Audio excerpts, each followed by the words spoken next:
Big Sills! And yes, thank you. Yes, thank you very much for the birthday wishes. Tone just asked me, how do you feel? I go, dumber. As I'm getting older, I feel dumber. Thank you very much, man. Really cool. Yeah. Yep. I don't know, man. Hey, Sue, I used to think that was a really great day. Now I'm going like this. Jesus. Holy cow. Right? Okay. I guess so. But hey, do not. Hey, wait a minute. Wait a minute. Stop it. Philly people. Are you crazy? Yes. Listen. Get it out now. Get it out now. Go ahead. Hey, this is not going to change my attitude. Okay? You're not going to soften me up here. I am going to say something very kind about A.J. Brown, though, here in a minute. Hey, Flexin, thank you, man. Hey, you guys are all awesome, man. And listen, MG, all you guys that have other opportunities to go other places and spend your time, you come here and spend it with me. And Ed, thank you. Capricorn. Hey, Tone's Capricorn. No wonder we work together well. You know what? I got to say something about Tone real quick. Dirty D, thank you. One of our loyal guys. You all guys. Jaron, I hate you. Perfect guest. Perfect viewer. See that? Jaron, love you. That's the guy I want. See, I think Tone's now coming around with Big Sills. At first, he's like, yeah, the rumors, I don't know, man. A lot of shit written about this guy. I got to kind of feel it out a little bit. You know? Then some days I can always tell Tone don't say much. This was back in the day. Now he gets it. You know, he didn't go a couple of days, he go quiet. Guy's talking shit, man. What the hell's going on here on my boy Jalen and my boy Nick? All of a sudden now, you know what he's doing? Okay. Oh, okay. Because he's a Capricorn. And you know what Capricorns do? Hey, you know, you're not quite going to be my boy right away. Am I right, Tone? Hey, you're not going to be my boy right away. Hey, you know what? I'll be cordial with you. But you know what? We're going to check the scale out a little bit. And then we're going to see if it goes here or if it goes here. That's why we work well together. Okay? Truly. AJ just killed the BS media. Yes. Stugats. Hello. Buona fortuna. I got to tell you something. Let me start with Nick Sirianni. And I heard A.J. Brown say something in that presser or in that scrum or whatever it was when he was during his media session. Nick fell on the sword for us with the final play. I don't. Also happy. Thank you, LJ. Let me ask you this. Why would Nick fall on the sword and not call his players out? Thank you, Big Marshall. Why wouldn't he just call his players out? Hey, they made the play up. They improvised. It's not something we would have done. But hey, I'm not going to shit on somebody. What we're going to get to that here in a second. I think this is an organizational problem here. Nick, why are you falling on the sword? You didn't have to. The players want you to not fall on the sword. Why are you apologizing and making a lie up and a story up? It hurts your credibility more. So get this. They thought that they were going to get pass interference was a lie on top of a dumb comment.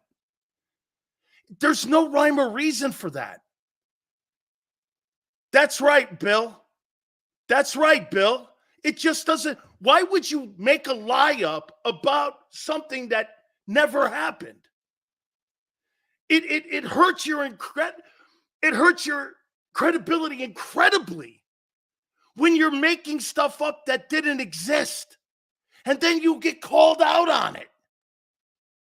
Well, that never really happened. There was no play. Nobody was trying to get pass interference. Nick made that up at the podium. That's basically what A.J. Brown said. Why do you have to do that? It makes people not trust you, hence losing your locker room. It means you're not genuine. That makes no sense. Get this, it's even dumber now that we know the truth. He got in front of a microphone and fabricated a story that never existed.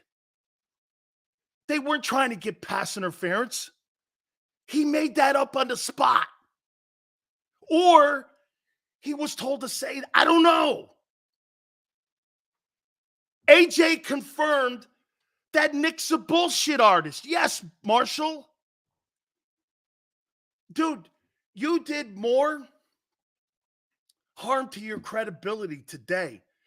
And the Eagles did more harm to Nick Sirianni's credibility today by putting AJ up there if they just didn't address anything and move forward and think about the New York Giants. That's right. That's right. ZZ, just beat the freaking Giants. Worry about the Giants Sunday. You're worried about public perception more? Come on, man. And by the way, what does it say that A.J. Brown thinks that the football team needs a picnic? And that these guys have to have a kumbaya session or like a wagon train and singing Christmas carols and go out caroling or sit around at a park together so they can all play flag football. What does that say about your locker room? That your locker room has to have a picnic as you're trying to win home field advantage. I mean, I give it to AJ trying to keep everything together. What that tells me, with AJ having a kumbaya session, that people are now during cliques now in the locker room. It's fractured. You got parts of the team that believe, and you got parts of the team that don't. You got parts of the team that kind of. There's only 3 rooms to be in. Dude, it just makes today made kind of like it was like, get this, the Eagles, Bob Lang, and the PR department put everybody in a hazmat suit, and they went out and did nuclear waste cleanup because of the meltdown that's happened over the last month. They're making it worse. You know how they're making it worse? By not addressing the thing that's in front of you. The Giants. These guys are more worried about what's behind them right now. And they're not focused on what's in front of them. Dude, you need to put that shit. Look, I've always had a rule that when things in my life get too built up, you know what I do? Because that means like your table's cluttered. Dude, I clean off my desk and have 4 things that matter the most to me. And I work back from there to everything else. Because if you have all that shit on your desk and your whole life is cluttered like that, you'll never get the one thing. You'll never get the one thing. Tyrod gonna look like Lamar this week. I believe it. There's no authority figure with the head coach. Hey, guys, thank you so much for all the stuff when it comes to happy birthday. But did I read that press session wrong with Hurts? How about Jalen coming up and going, hey, A.J. Brown showed leadership? He did. I think A.J. said a lot. If you listen to him Clearly. Dude, this was about the coaches and the lack of trust with the coaches. This wasn't about the play. This was players versus the organization today. That's what that thing was. By the way, Ice Cube's going to join us at 4:30. We'll have a little fun talking sports, and our good friend will join us. I love getting him on. Big Three owner of the league. By the way, the NBA hates him, and I don't know why. Ice Cube's politics, an anti-vaxxer. I don't know why the NBA hates him. Looks like Carmelo Anthony may play in the Big Three. I don't know. I can't wait to talk to him. He's our friend. He'll join us at 4:30. So we'll have a little fun with Ice Cube. It just makes no sense. Let me get to the topics here.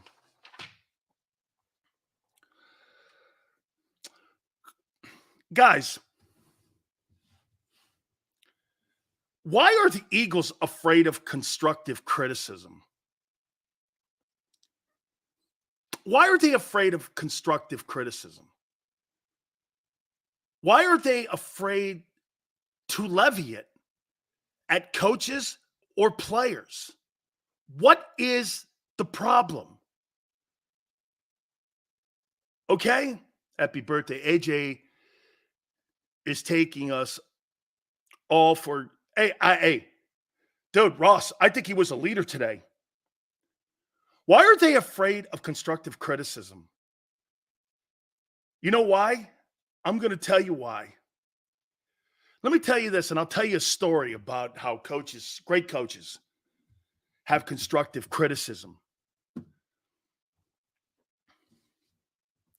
You got certain coaches, when they criticize you, you know they're coming from a place of harm. Then you got certain coaches that criticize you that come from a place of love and wanting to get you better. Because they admit they're vulnerable. KD, how about this one? I told you the story before. My coach used to get on my shit every day, Jimmy Johnson. He rode me like a dog every time, man, because I was very combative when I was a young kid. Thank you, Greasy. I was very combative. I was an angry kid at times. Okay? You know, the guy I am now, it's taken me a long time to get to. Because when I was younger, I wasn't the kindest guy on the planet, and I fought a lot. I got into a lot of fights. And I was very, very combative. And my time at Maryland indicated that and really made a poor reputation for me. Because that coach that was there, that D-line coach, not Bobby Ross, but that D-line coach, Denny Murphy, hated my guts. He took plays away from me. He took tackle. I hated the guy. I broke their bench press record as a freshman. I played as a freshman. He couldn't stand that I was good. I still won an ACC. I hated that guy. And then I got in trouble when the first sign of it, they threw me off the team. So I get to Miami. Jimmy rode me like a horse. And I saw the difference between someone coming from a place of love and someone coming from a place of truth. And then also a place where they were counterproductive. And you didn't believe them. He rode me, and I finally just in the middle of practice. And Betty, excuse me, but I said this. What the fuck is wrong with you? Why are you on my ass so much? He stopped and goes, hey, man, worry when I'm not on your ass.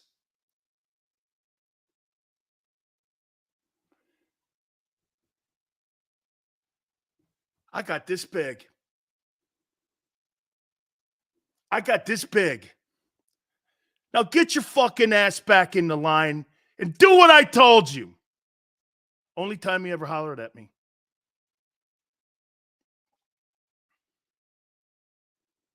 that small.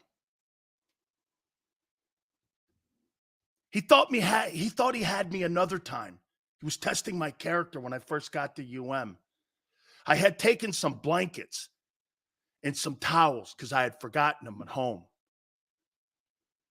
When I up in Connecticut, I got to Miami, I had nothing in my bed. And I had taken some from the Shula's Hotel, towels and sheets. Jimmy calls me over and goes, "Did you steal that shit? That's where we stay for our home games.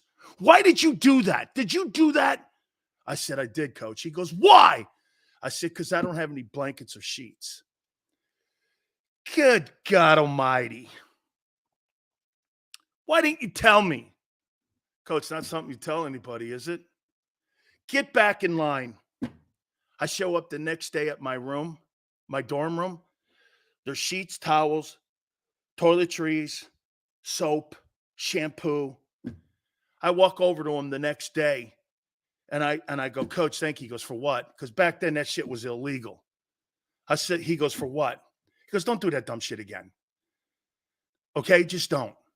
But I was one of those guys you had to ride. But when Jimmy told me something, I bought it and I believed it because I knew it was coming from a place of love. When I look at Nick Sirianni, I don't believe it. If Nick Sirianni started talking to me in a team meeting room, I would look at this guy and I would be like this. I know half that room doesn't believe him. You may have the veteran guys in the room, like A.J. Brown and Jason Kelsey, trying to keep it together, but the other young players, they don't believe him. Half that locker room doesn't believe Nick. The veteran guys, they believe in Nick in spite of Nick.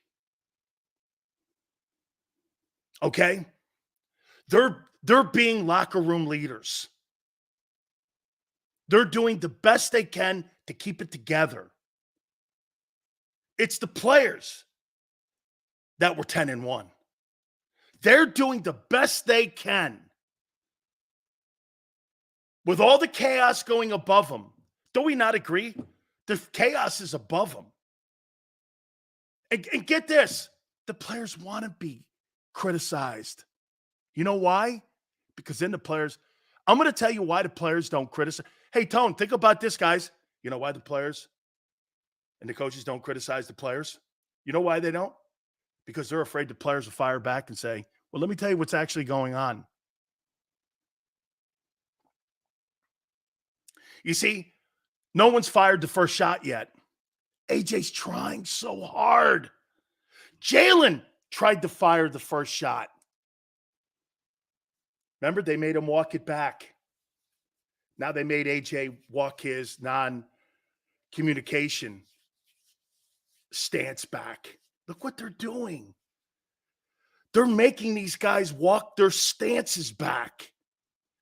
They don't even let the players show leadership. How are you going to let a coach show leadership? You have a fundamental problem in your organization, and it starts at the very top.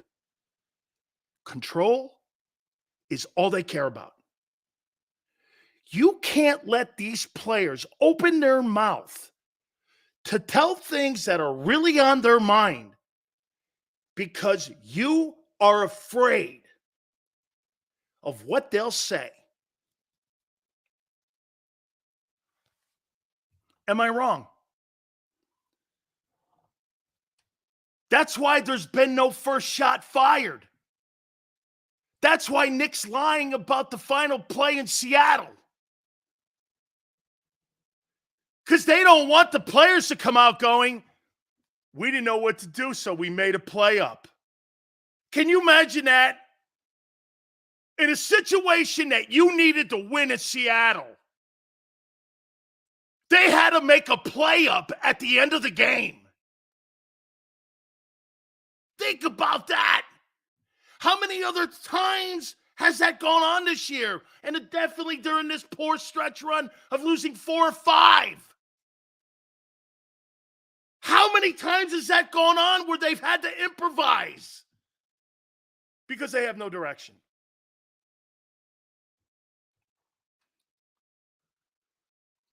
Guys, Nick Sirianni might, watch this. Nick Sirianni might be a good coach. Brian Johnson, Sean Desai might be a great coach. They did, really. You'll never know. Don't you find it odd that Andy Reid's a better coach in Kansas City than he was in Philly? Now, I get it. 15's in the room. I totally get it. But there's no coincidence that if Doug wins this weekend also, he'll win his second division title in 2 years. I'm watching Jonathan Gannon outcoach Nick Sirianni with a shit team. I'm watching Shane Steichen battle, having horrible ownership above him with a third, or what is it, second? Minshew's the second backup team quarterback guy? And he's battling for a playoff spot. That's in spite. Get this. Jeffrey Lurie's not a bad owner. He's just a too controlling owner. It's too controlling. Why are they so afraid to let people be? Is it that? I'll tell you, man, I don't know who has a bigger ego, Jeffrey Lurie or Jerry Jones. Jerry's got 3 rings at least.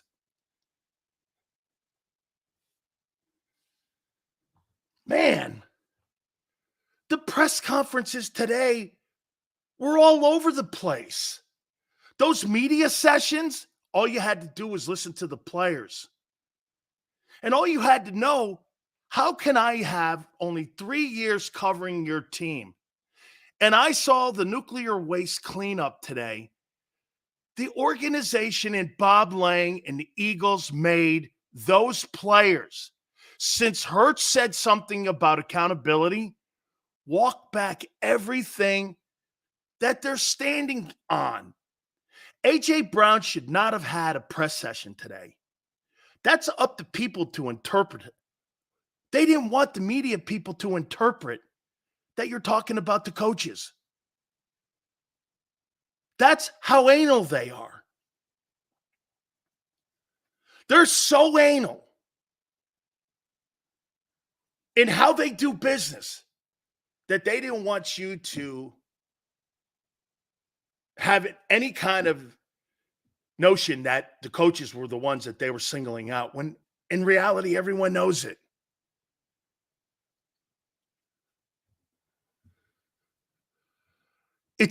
Get this. I heard something today. What was that guy's name that you had on there, Tone? Jeff Kerr?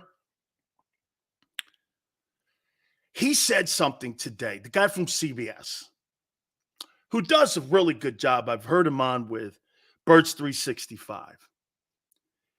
And I heard him say something, and this all makes sense now. And Tone was probably the only one that didn't gloss over it as much. But this really tells you why I say you're a 5-win team in 2 years.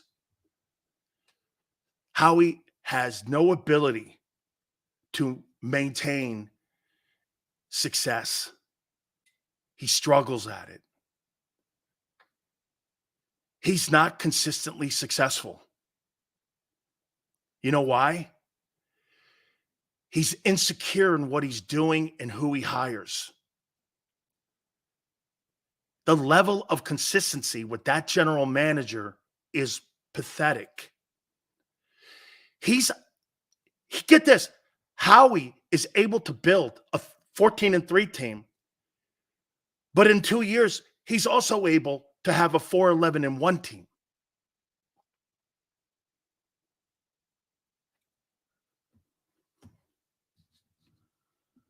I mean, his level of being able to maintain success. Look at Baltimore. Look at the Steelers. Because you know why? They don't panic. And when they hire somebody, they let those guys do their jobs. If you're head of scouting, you're head of scouting. If you're the head football coach, you're the head football coach. You're not kind of the head football coach. Here's a perfect example of that. When Sean Desai was hired, the day he was hired, you could have wrote down the days when he would be fired when they hired a babysitter right next to him because everyone was doing this. What's Matt Patricia doing here? What's he doing here? So you kind of like Sean Desai? Is that what that was? No, he's an executive assistant to the janitor, and he also, cleans up and brings coffee, and he has his own way to get to work every day. We don't need to pick him up in a vehicle or anything. You're like, what the hell kind of gig is this? They're afraid to empower people. Nick Sirianni's lying again at a press conference. During his media session, he's saying, hey, man, I know we're all frustrated and all. And A.J. Brown just comes out and goes, that last play in Seattle never was like that. Nobody was thinking about getting pass interference. We made it up. They fell on the sword. And that one comment that A.J. Brown said, all he said right there was, Nick got up and went into this diatribe, and now I know when he over-explains something, he's lying. I came away today listening to A.J. Brown, Nick Sirianni, and Jalen Hurts, thinking that Nick Sirianni's an even more bigger bullshit artist.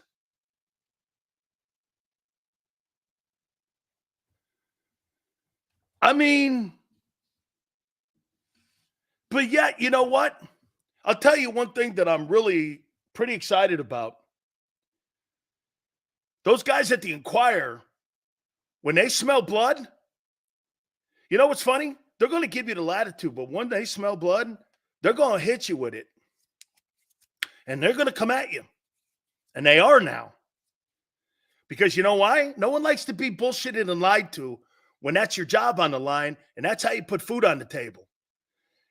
You start writing columns and you start going back and looking at things you wrote about culture and all this other really good shit that everyone was talking about, and how Nick was this and Nick was that. All of a sudden you're going, hey, I don't know, man. Those articles don't look genuine from me now.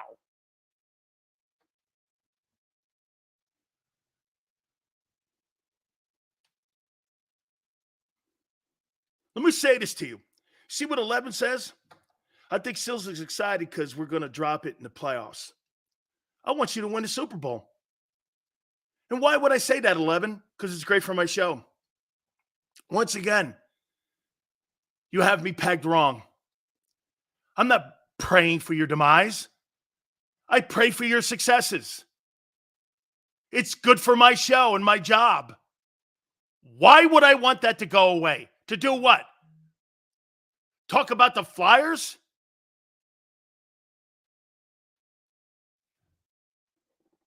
Not that they're playing bad. A.J. Brown called out Marcus Hayes from the Inquirer almost immediately for his report. I don't know what to make of all this drama now.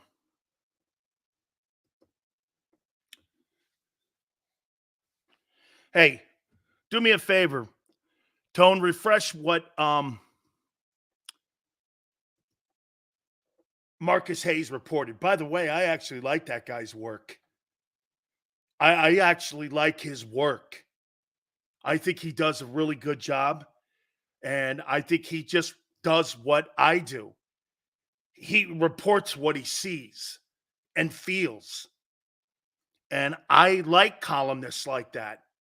As long as you know that's where that's coming from, how he feels and what he sees, and you know it's kind of more like an op-ed instead of being a beat reporter, there's a difference.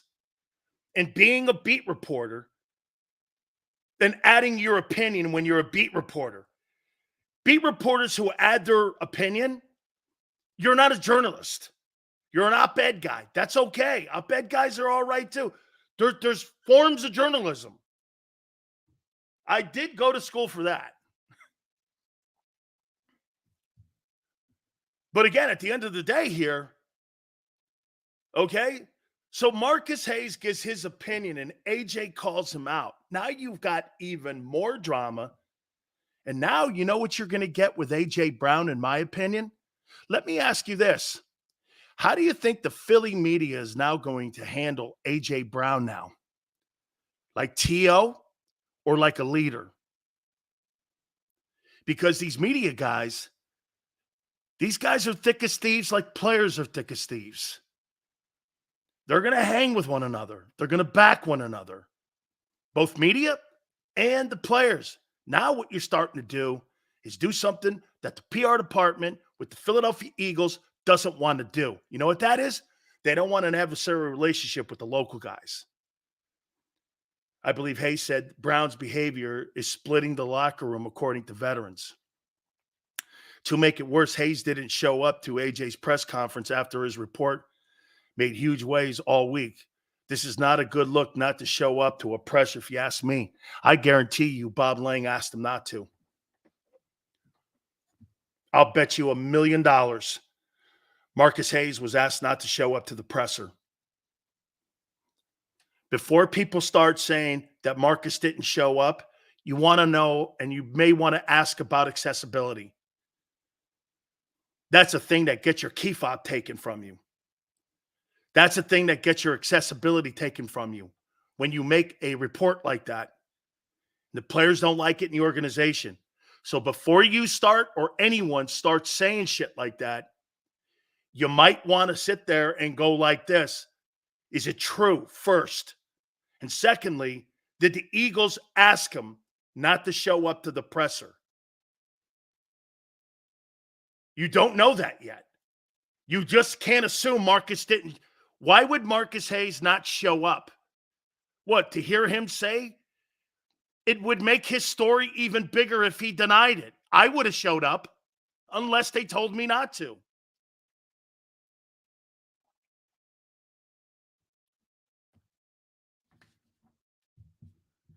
You got to get both sides of it. You can't. The Eagles want to give you one side of a story. Now, wait a minute. Get this. Some of you are not going to believe Marcus, but you'll believe Nick Sirianni. What a bunch of shit that is. What would make you think that Marcus Hayes is a liar and Nick and the Eagles aren't over the last month? Why are you giving? I've even heard Tone say this. Why are you going to give that organization the benefit of the doubt over a guy that covers the team? In one incident, you take the word of the Eagles over a guy who's got no credibility issues in that city, and you call him the liar? That's all you need to know about how you guys look at that team and that organization. You'll believe any fucking thing they say to you. Wow. They could bullshit you like nobody's business. I feel sad for some of you. I really do. I feel sad for some of you. I don't believe anybody in the media and with a football team. I don't believe anybody. I rationalize it out myself. Really, you've been lied to for a month. Guy makes a report, and he's the bigger liar. AJ Brown just told you your coach lied today about the Seattle fiasco and the infamous made-up story about the last play of the game. But Marcus Hayes, who I don't know from a can of paint, is a liar. Okay? You sound dumb when you do that. You sound dumb. That's right, Tone. Tone, that's the safest island to be on. You know what he says? Yeah, man. I'm at the point now where I can't believe anyone. That's where you should be. I don't give anybody the benefit of the doubt. I just follow the money and pay attention to the product at this point. What he's saying is, for some of you that need to have a UN translator, hey man, look at the team's actions and you make your own assessment off actions, not words and pressers and press sessions. Very simple. The team with the control and the team with the power. Dog, that's all you need to know, man. Marcus Hayes is a freaking liar, but yet, get this. The team's been lying to you for 2 months now. Sills, in your professional opinion, as a veteran, do you think AJ's actions are splitting the locker room? No. I think he's a leader. I think they're trying to paint him as T.O. now. I think people are trying to paint A.J. Brown as Terrell Owens. And I'm wrong, and I apologize for calling him T.O. Brown. I really did. I even apologized on my Twitter page. I apologize. They're saying the same shit that Terrell Owens did to the locker room in 2004. Are they not? And get this. You have a quarterback, and look at the difference between that non-leader, loser of a quarterback mentality-wise, Donovan McNabb, compared to Jalen Hurts today. Jalen Hurts today said A.J. Brown was a leader today. McNabb would never have called Owens a leader, even if he wasn't.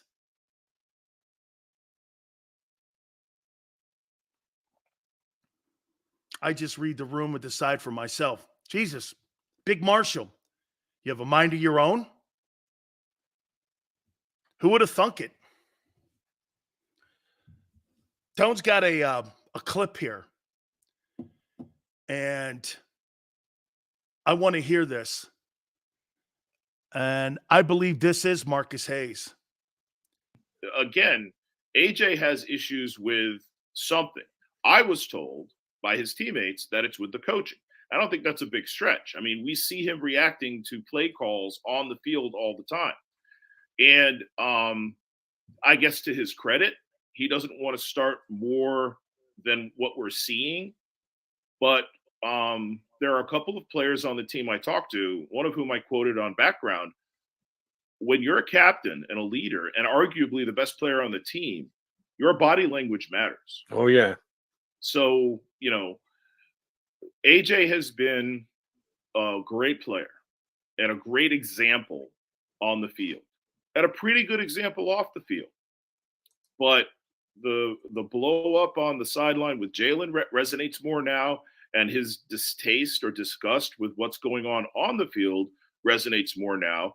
And it's only amplified when he not only refuses to talk about it, but says, I'm not going to talk about it because I have bad things to say, then says there's nothing really to talk about.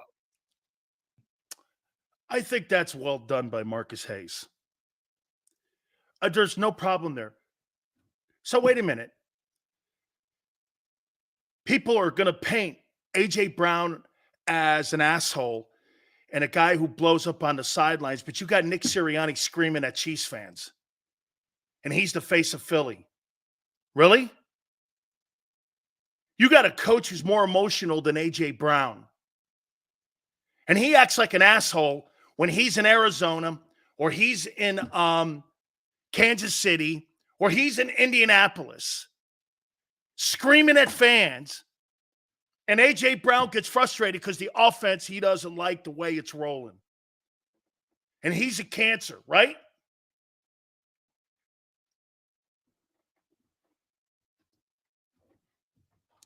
I don't think there was anything wrong with what Marcus Hayes said. And I think if A.J. Brown is taking that and people are taking that he is a distraction with his teammates, hey, guess what? Your damn teammates need to stay. Hey, get this. If you got a problem with A.J. Brown and what he's saying after what we've watched the last 4 or 5 games, I say this to you. Hey, F you. Okay? F you. I don't care. We suck right now. And if you don't like it, that's a you thing. AJ's not wrong. He's just an emotional guy.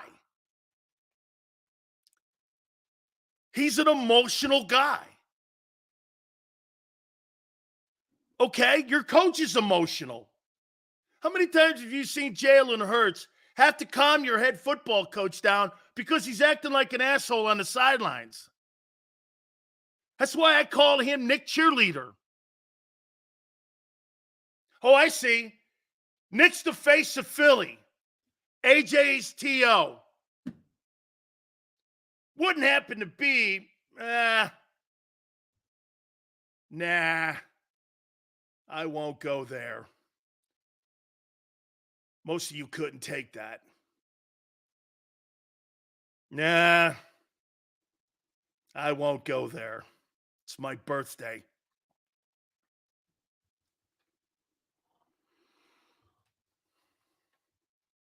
You got a coach who's been lying to you for 2 months. Acts like an asshole on the sidelines. You got a football player that's been a superstar, best receiver in the history of the franchise, the 2 years he's been in the building. And he's a cancer now because he's calling out what everyone sees. About time someone did. About time someone had some balls. I never thought it'd be A.J. Brown. A.J. Brown is everything that football team needs right now. Maybe the best. Hey, you want to hear a positive? Maybe if they get all this off their chest now, it'll be beneficial in the playoffs. Why not clear the air now before it's too late? Why not clear the air now? What's wrong with clearing the air? What's wrong with saying this? We're getting too much bullshit information from upstairs. Coach, let us be. Didn't Kevin Byard, didn't he come out? And here's another little tea leaf that you guys just walked over. Didn't he say this? You know, I think it'd be beneficial if the players had a little bit more say in the game planning. Didn't he say that? That thing just got walked over. No one said anything about it. Now that you look at all this now, that thing was another message that they were trying to send out to TP in a smoke signal. They were trying to send all that out there. Look at what they've been trying to do. Jalen Hurts calling about accountability. Let us be more part of the game plan. AJ not talking because he doesn't want to say shit about the coaches. My God almighty, it's right in front of you. This is self-inflicted wounds on a football team that was this close from winning a Super Bowl. You are now a Grand Canyon away from winning it. If you open your eyes.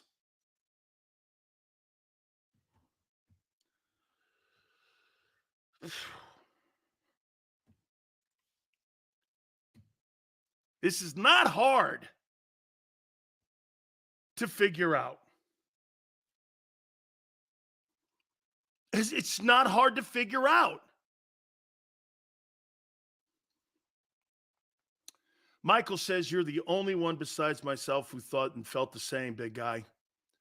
We have backward-ass city when it comes to certain people. You know what I mean. Great point. Yep, well, Michael, always remember, when you bring race into something, it makes people uncomfortable, and people don't like to be uncomfortable. I like to put people in comfortable situations because you see their first reaction is usually the one that's underneath in who they are. The defense can't stop a nosebleed. 4 straight TD drives against the Cardinals.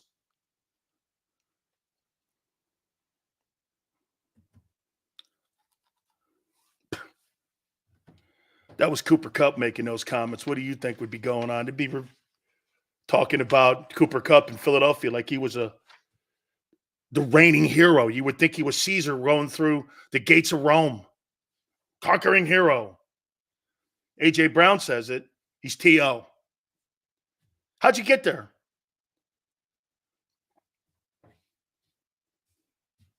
Let me guess. Black angry guy. It's such a stereotype. Why did you – same with Marcus Hayes. Why would you not give people? You gave Nick and the organization the benefit of the doubt all this time, and you can't give AJ Brown and Marcus Hayes the benefit for a day.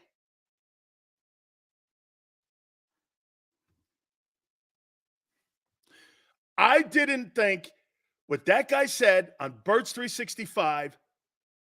I didn't disagree with anything he said. People made that into being guys in the locker room and teammates in the locker room don't like what AJ's saying. No. They don't like what the coaches are doing. You made that up.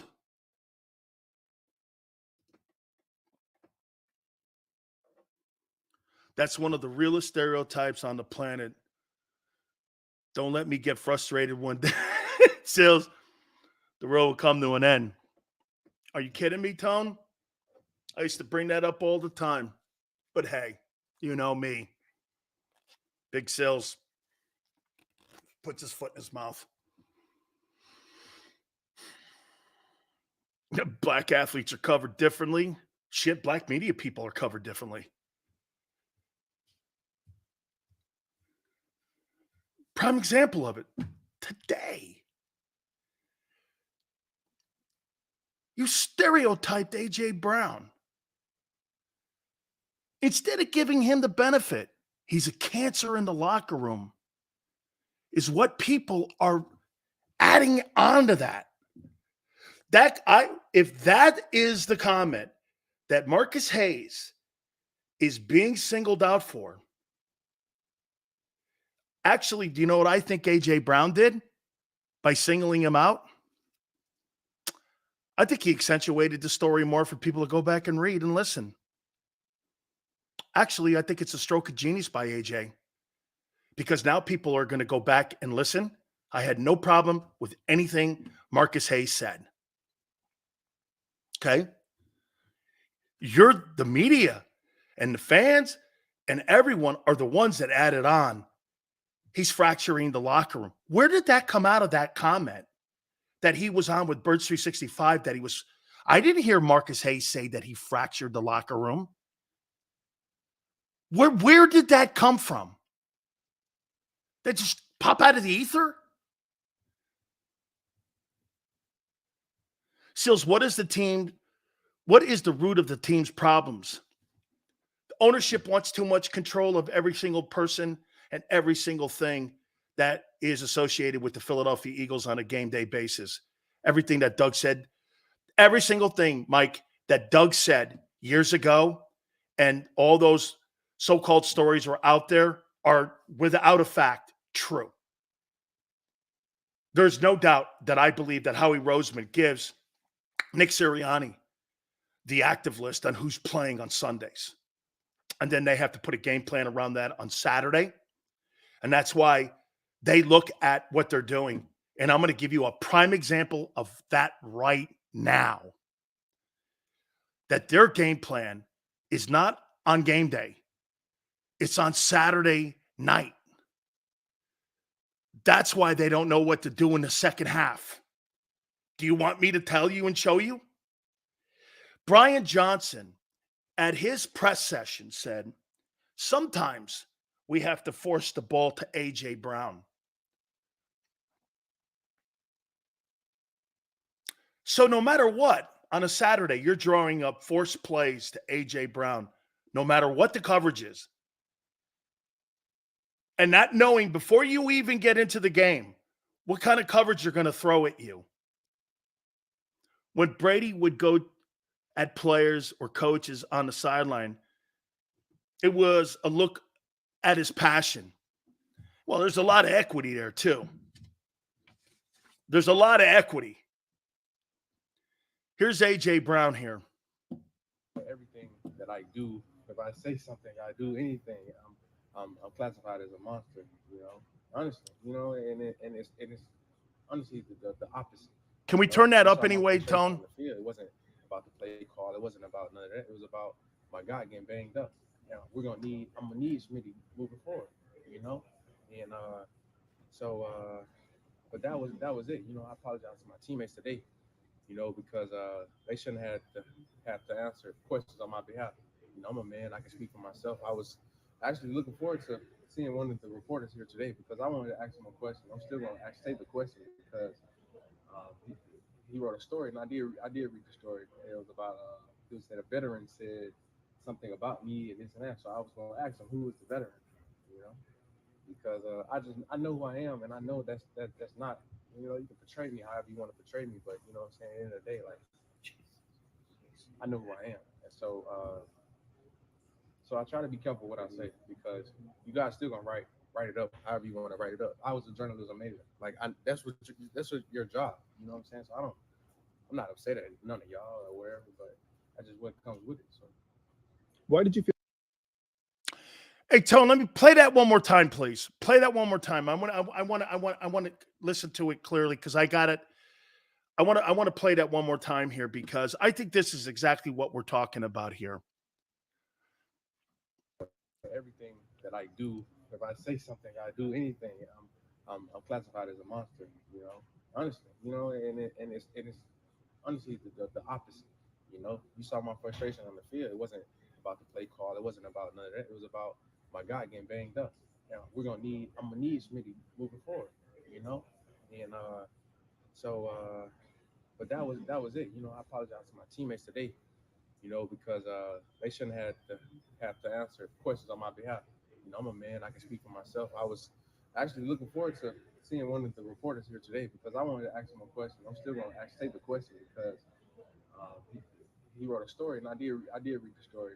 It was about it was that a veteran said something about me and this and that. So I was going to ask him who is the veteran, you know, because I know who I am, and I know that's not, you know, you can portray me however you want to portray me, but you know what I'm saying, at the end of the day, like, I know who I am. And so I try to be careful what I say because you guys still gonna write it up however you want to write it up. I was a journalism major, like that's what your job, you know what I'm saying. So I'm not upset at none of y'all or wherever, but that's just what comes with it. So Why did you feel? Remember something how now here for AJ that could have landed where he thought that he took it as Marcus said that the locker room was fractured. To me, when I listen to Marcus Hayes talk on Birds 365, that's not how I interpret it. It didn't land that way for me. So it could have landed that way for him. But there's no question, in my opinion, that they're portraying this guy as a locker room cancer. And it is an absolute misrepresentation of what he's doing. He's acting like a leader. And man, Tony, I almost said it again. He's being, let me do it so I could do it one way here. He's being identified as angry eagle guy. Go ahead, Tone. the reason why I didn't speak to the media after the game because you know, I didn't want to be negative. You know, I had already transitioned to the mindset where we were going through a tough time, and so me personally, the person I am, who just know I just have to go back to work. You know, ain't nothing I could do about it. You know, and like I said after the game, I said I was raised. If I had nothing nice to say, I'm not gonna say nothing at all. So I'm not just about to continue to compound the negative with the negative. So you guys can write more negative stuff. Like you guys watch the game too. You know what I'm saying? So like you guys already know. So that's why I was like, there's nothing more that I can say. You know, I'm not trying to make it worse than what it is. And so, you know, and then on top of that, you know, everything that I do, if I say something, I do anything, I'm classified as a monster. You know, honestly, you know, and it's honestly the opposite. You know, you saw my frustration on the field. It wasn't about the play call. It wasn't about none of that. It was about my guy getting banged up. And I'm gonna need Smitty moving forward. You know, and but that was it. You know, I apologize to my teammates today. You know, because they shouldn't have to answer questions on my behalf. You know, I'm a man. I can speak for myself. I was actually looking forward to seeing one of the reporters here today because I wanted to ask him a question. I'm still going to say the question because he wrote a story, and I did read the story. It was about he said a veteran said something about me and this and that. So I was going to ask him who is the veteran, you know, because I know who I am, and I know that's not, you know, you can portray me however you want to portray me, but you know what I'm saying, at the end of the day, like, I know who I am. And so I try to be careful what I say because you guys still gonna write it up however you want to write it up. I was a journalism major, like that's what your job, you know what I'm saying. So I'm not upset at none of y'all or whatever, but that's just what comes with it. So Did he say trade him or treat him? Did he say they could trade me, or was that treat me at the end? Treat him. Okay. All right, treat him. I was like, I ain't trading a guy with 2,800 yards in 2 years. That ain't happening. 200 catches in 2 years and 2,800 yards. Sorry, son, you're not going anywhere. I don't give a shit what that price tag is. You're probably underpaid right now. I'm not moving that guy right now. Are you crazy, dude? This is the Eagles doing their dirty work on people right now. What Marcus said on 365 and what he wrote is different. Marcus indeed tried to run a narrative. Okay. Marshall, I'll give you the benefit on that because what I heard on Birds 365, okay, what I heard on Birds 365 was not a narrative. Now, if he was walking it back on 365, I want to let this play out. Okay? I didn't call Marcus a liar because I want to see how this plays out.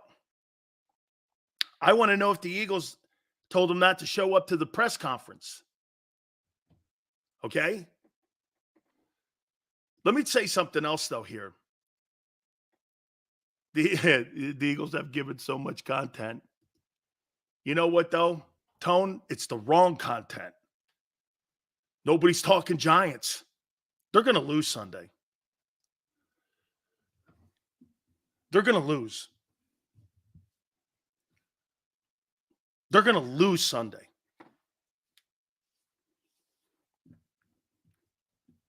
Or that game, if I were you, I'd take the points. I would take the points. That team's either going to lose or limp to a victory. Okay? They're either going to lose, they're not covering. I bet you those points come down. It's got to be 13 and a half. Shit, what were the points in the Cardinal game? Wasn't it like 13 also? This is the noise that the team didn't have at all last year. Look at this noise. You got a chance to be a 12-win football team, and you look like a 5-12 football team. How about this? You not only look at times now losing 4 or 5, you sound like it. You sound like a losing team. Here's A.J. Brown here with Howard Eskin and his bite. I think, honestly, you know, with being friends, I think conversations get blown out of proportion. You know, sometimes it may look heated than what it really may be. You know, and nowadays everything is broadcast. If we have a conversation and we're arguing, I'm arguing about targets or something like that, and in reality, just something that we may saw or he didn't see or I didn't see, or something was said, and that'd be the end of it. You know, it doesn't be that deep. But the media, the reporters say whatever, on TV, the commentators say whatever, the whole world go with it, and that's just how it happens. So when you look at the way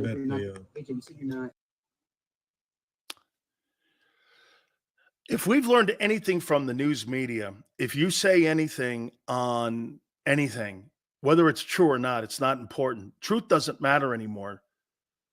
Entertainment and the storyline and the narrative matters.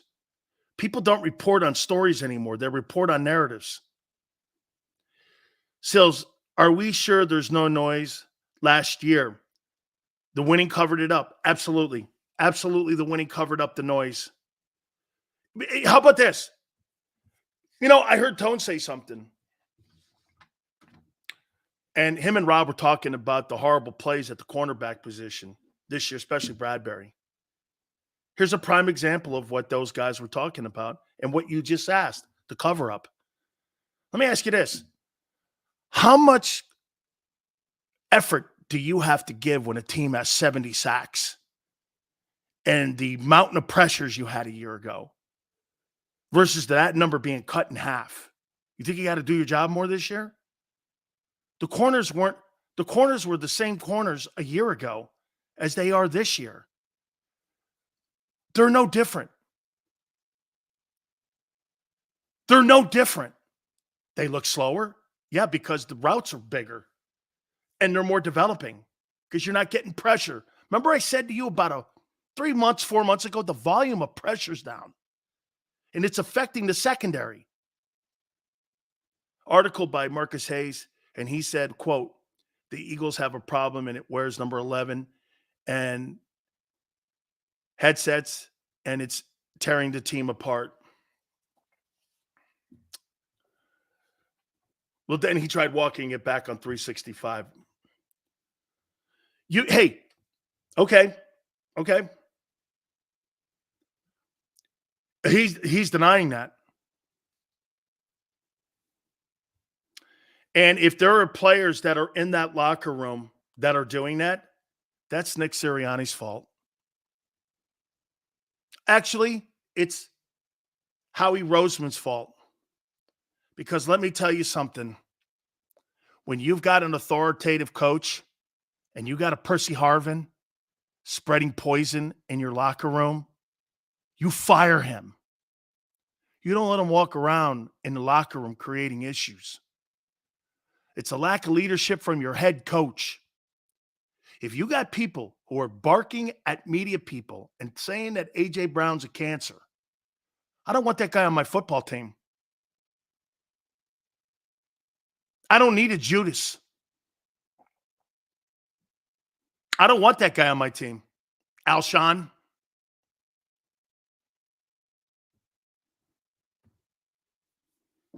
When you have a coach that you know has no authority and you got guys talking shit, get this. Think about this here. So the organization made A.J. Brown have a presser and Jalen Hurts, what was the word? Clarify his stance. You know you got an insecure front office and you know that you have insecure people that are your bosses. Holy cow, what a disaster in your locker room. And the three-headed monster, Lori, Howie, and Nick. They're the three donkeys. These guys are the three donkeys. I mean it really. They're the three donkeys.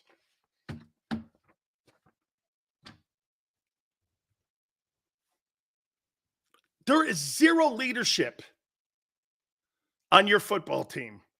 Zero leadership on your football team. This is more of a chaos season than any football team I've seen. Here's the thing. The Cowboys had a lot of chaos on their team, but they won 3 Super Bowls in 5 years. You've got all this winning and chaos and nothing to show for it.